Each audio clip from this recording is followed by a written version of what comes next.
தூக்குச்சீட்டில் சோறை வச்சுக்கிட்டு உப்பு ஒரு கட்டிக்கிட்டு 2 வெங்காயத்தை அதில் போட்டு மாடு மேய்க்க போறியாடா?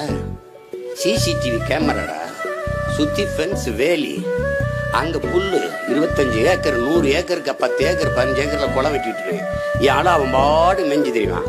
புல்லு எல்லாம் தீவனம் வளர்த்து வச்சிருவேன். அவன் பாட்டுக்கு மேய்ஞ்சிட்டு வந்து படுத்துருவான். எப்படி பாரு, நீ 4 பக்கமா அறை வச்சிருவேன், கண்ணாடி அறை. அதுல இருந்து சிசிடிவி கேமரா இருந்து செவலை எங்க போயிட்டு இருக்கான்? அவன் கண்ணுக்குட்டி போடுறான்டா, போடா போடா போடா போய் பார்ப்பான். ஆமா, அதை பார்க்கணும். பார்த்துட்டு கண்ணுக்குட்டி பால் பீச்சுவான். காலையில மாலையில ட்ரக்கில் ஏற்றுவான். பாலை கொண்டு போவான். பால் இங்கே பாரு, இந்த இடத்துல போட்டேன்னா பண்ணை போட்டேன்னா மாடு பண்ணேன். இங்க இருந்து சரியா 1/2 கிலோமீட்டர்ல ஒரு தொழிற்சாலை போடுவேன். நிலமும் வளமும் சார்ந்த தொழிற்சாலை. எது? பால்ல இருந்து பாலாடை கட்டி பால் கோவா, வெண்ணெய், நெய், தயிர் எல்லாம் தயாரிக்கிற தொழிற்சாலை. தமிழ்நாடு அரசு ஏற்றுமதி செய்வேன். எப்படி பண்ணுவேன்?